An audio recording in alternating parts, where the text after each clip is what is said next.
E aí galera do terceiro, beleza? Professor Rafael de Filosofia. E vamos dar continuidade à matéria aí. Bom, agora a gente vai ver sobre epistemologia, né? Lembra que no primeiro dia de aula eu falei sobre as áreas da filosofia para vocês e a epistemologia era uma delas, que é a mesma coisa que teoria do conhecimento. Então já vimos ética, política e agora epistemologia, teoria do conhecimento, que a pergunta é como podemos conhecer, certo? Há limite para o nosso conhecimento? E qual a melhor forma de conhecer? Como podemos conhecer? Bom, como a gente fez nas outras duas áreas, né, a ética e a política, a gente também vai voltar para os gregos. Né? Também vamos ver o que dizia Platão e Aristóteles, que são, sem dúvida, os maiores filósofos da Grécia Antiga. Tá? Bom, o Platão, já que ele segue aquela ideia do mundo das ideias, né, para o Platão, o nosso conhecimento, né, ele se encontra no mundo das ideias, a gente vai chamar o método dele, né, esse M aqui é de mundo das ideias, esse aqui é de método, tá? De método dedutivo. O que é o método dedutivo? É o método que parte do geral para o particular. Como assim? Pensa no mundo das ideias do Platão. A ideia de cavalo, a ideia de homem, né? Essa ideia universal, né? A ideia geral, é a essência. Né? Para a gente conhecer algo sobre homem ou cavalo, né? Os exemplos que eu estou dando, a gente tem que acessar o mundo das ideias e pegar a ideia geral. A essência do homem e do cavalo vai estar no mundo das ideias. Né? E desse geral a gente entende os cavalos e os homens do mundo sensível. Né? Os cavalos particulares, os homens particulares. Beleza? Então, por isso é o método dedutivo, que é o método que vai do geral ao particular.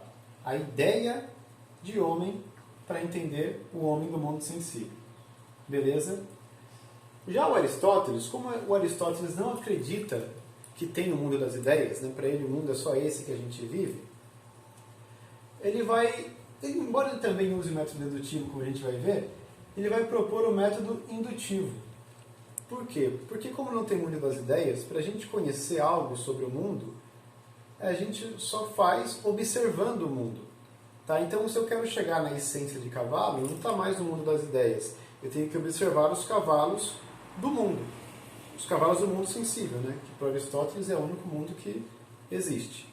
Eu observo os cavalos do mundo sensível e daí eu tiro uma ideia geral de cavalo. Daí eu tiro a essência do cavalo. Então, ó, ele parte do particular, dos cavalos particulares, para daí se chegar a uma ideia geral. Tranquilo? Vou conhecer os homens particular, para daí se chegar à sua essência, a essência do homem, né? O universal, o geral. Então, o método dedutivo é do geral para o particular, e o método indutivo, ele parte do particular para o geral. Qualquer dúvida, escreva no comentário aí que eu gravo de novo, escrevo, a gente dá um jeito aí. Bom, e por que eu falei que o Aristóteles também usa o método dedutivo? Por quê? Depois que você constrói conhecimento sobre as essências pelo método indutivo, o Aristóteles diz que a gente pode usar a lógica, né, o que ele vai chamar de silogismo, para tentar extrair conhecimentos, extrair as verdades, também pelo método dedutivo. Como que funciona esse silogismo dele? Bom, o silogismo do Aristóteles faz parte da lógica dele. O Aristóteles é o pai da lógica, né? Ele cria o conceito de lógica. Ele vai dizer que se a gente trabalha com duas premissas e a gente analisa as duas premissas de forma lógica, a gente chega a uma hipótese, a uma conclusão dessas duas premissas. Então veja esse exemplo que eu escrevi aqui, que é inclusive o exemplo que ele usa. Premissa 1. Os homens são mortais. Então eu usei o método indutivo, né? Eu observei os homens particularmente e vejo que todos morrem. E eu posso, então, ter o conhecimento de que os homens são mortais, os homens morrem. Beleza, então tive essa informação pelo indutivo e ela vira uma premissa. Premissa 2. Sócrates é homem. Beleza. Logo, se todos os homens são mortais e Sócrates é homem, qual é a conclusão disso? Que Sócrates é mortal. Então veja, eu parti do geral para o particular. O geral, os homens são mortais, e o particular, Sócrates é mortal. Ou seja, no Aristóteles a gente vê os dois métodos, tanto o método indutivo, do particular para o geral, tanto o método dedutivo. Né? Depois de usar o indutivo, a gente consegue ter conhecimento sobre essências, sobre conhecimentos universais, e aí, usando esses conhecimentos universais nesse esqueminha aqui do silogismo, né? Colocando as premissas para se conversar, a gente consegue também conceber uma conclusão, ter uma hipótese, beleza? Método dedutivo e indutivo. Bom, seguindo então com o silogismo de Aristóteles, né, apaguei a parte de cima para colocar outro exemplo. O Aristóteles vai dizer o seguinte: se as duas premissas que a gente trabalhar forem verdadeiras, a hipótese necessariamente vai ser verdadeira. Né? Como esse exemplo aqui. Homens são mortais, Sócrates é homem, Sócrates é mortal. Verdadeira. Então, se as duas premissas forem verdadeiras, a hipótese é sempre verdadeira. Agora, se uma das premissas for falsa, né, elas também podem levar a hipóteses verdadeiras, mesmo com a premissa falsa. Né? Mas quando a premissa é falsa, ela pode ser verdadeira, mas ela também pode ser falsa.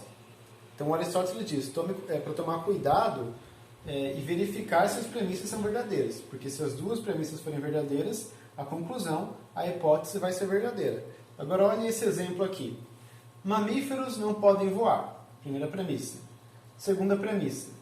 Todos os porcos são mamíferos. A hipótese, nenhum porco pode voar.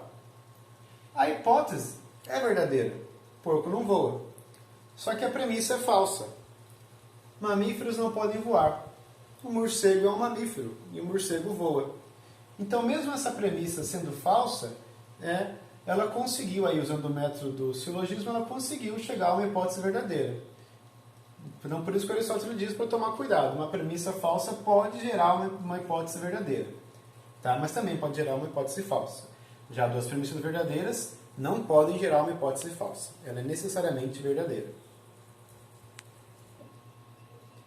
Bom, como a gente viu também nas outras áreas do conhecimento, né, a gente fez esse esqueminha, né, como que os gregos viam, como que os medievais viam e como que os modernos viam. A gente fez isso com a ética. Né? Com a política a gente não fez, só a parte dos medievais que eles não debatiam tanto assim política. O foco da Idade Média era Deus, o mundo era teocêntrico. Bom, vamos lá. Então, para os gregos, como a gente conhece, como a gente chega à verdade? A gente já viu lá os métodos do Platão e do Aristóteles, né? E os gregos, de modo geral, a gente pode dizer que o esqueminha era esse aqui, ó, observação ou contemplação e hipótese. Para eu aprender, para eu conhecer, eu observo o mundo e formulo uma hipótese. Tá? Para os gregos. Para os medievais, como o mundo era teocêntrico, né? Como era uma época que a filosofia buscava por Deus. Então, o que é a verdade? O que é o conhecimento? O que é a verdade para eles? Deus. E como se chega a Deus? Como se chega à verdade?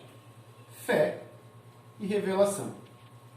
Beleza? Revelação seria Deus se revelando para você, né? Por meio da sua fé. E se chega à verdade. Deus. Já para os modernos, né? Vamos lembrar também que esse período da história é o período também do Renascimento, né? Onde a galera se volta para os gregos, né? Deixa de ser um mundo teocêntrico e passa a ser um mundo antropocêntrico, né? Ou seja, o homem volta a ser o centro das questões, como era na Grécia. Só que os modernos eles vão incluir uma coisinha a mais. Ó. Além da observação e da hipótese que os gregos já faziam, vai surgir aqui para os modernos a verificação, o teste. Ou seja, não é só o dar uma hipótese, né? Depois de ter a minha hipótese, eu tenho que testá-la, verificar se a minha hipótese é correta ou não. E surge assim a ciência moderna. Vai surgir assim um método científico. Eu coloquei aqui o nome do Galileu Galilei, né, que é atribuído a ele, né, ser o pai da ciência moderna, por ter sido aí um dos primeiros a testar as hipóteses. Então, vamos dar um exemplo aí, vamos dar um exemplo. Os gregos acreditavam que o mundo era geocêntrico, a gente já viu isso, né? Que a Terra era o centro do universo. Até tinha um grego chamado Aristarco.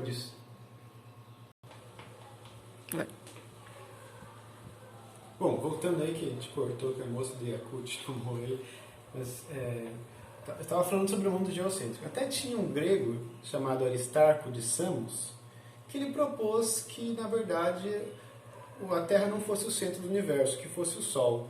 Ele fez umas contas e pensou, cara, eu acho que o Sol é bem maior que a Terra.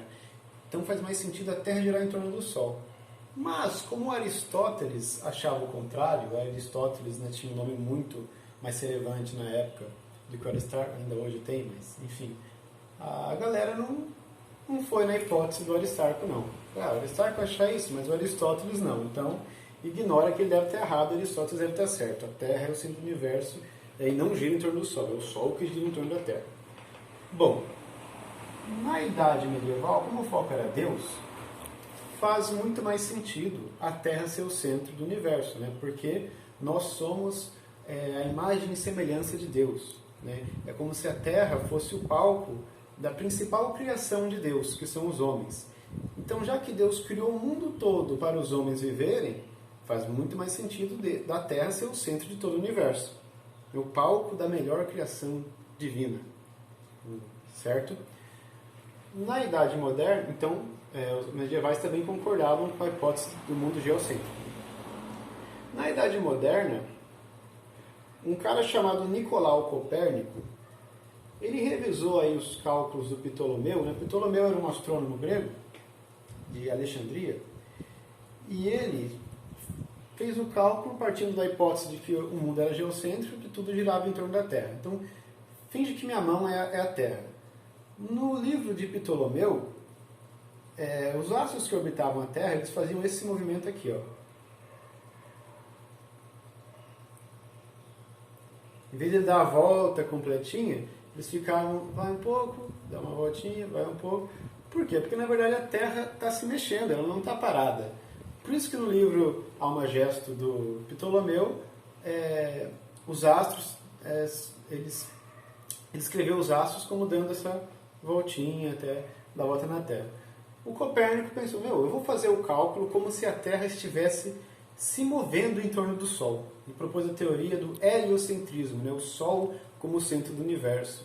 E fazendo este cálculo de a Terra se movendo, os astros não faziam mais essa voltinha, eles davam a volta correta.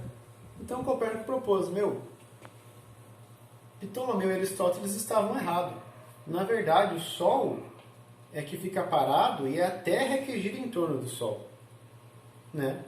Bom, a igreja, obviamente, desceu a lenha nele, dizia que estava totalmente errado, e aí esse cara aqui, Galileu Galilei, ele aperfeiçoou o telescópio. O telescópio já tinha sido inventado por um holandês, ele foi inventado por causa da guerra que a Holanda estava tendo com a Espanha, e ele fez um instrumento lá para auxiliar na guerra. O Galileu achou interessante, ele aprimorou o telescópio já feito por esse holandês para observar os astros. E quando Galileu observa os astros, ele acabou verificando a teoria de Copérnico, de que, na verdade, o Sol está parado e a Terra é que gira em torno do Sol. Certo? Surgimento da ciência moderna. Além da hipótese, você testa, verifica.